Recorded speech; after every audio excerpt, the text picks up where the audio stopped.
There are 3 rust paste kits from Redesign with Prima.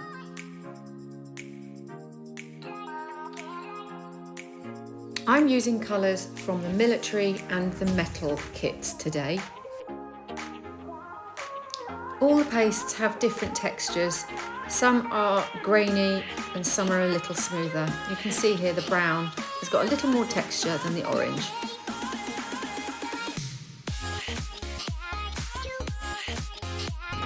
I just keep building colours. You could wait for it to dry, but I've just carried on. So here we add in the yellow. I'm using a smaller artist brush here now. So you can see the yellow adding there, and then we have the green. And we're kind of blending them together at the same time, so it's quite sort of an arty finish. You can just have a play. You can keep adding. And as it dries, you lose the wet appearance, as you can see.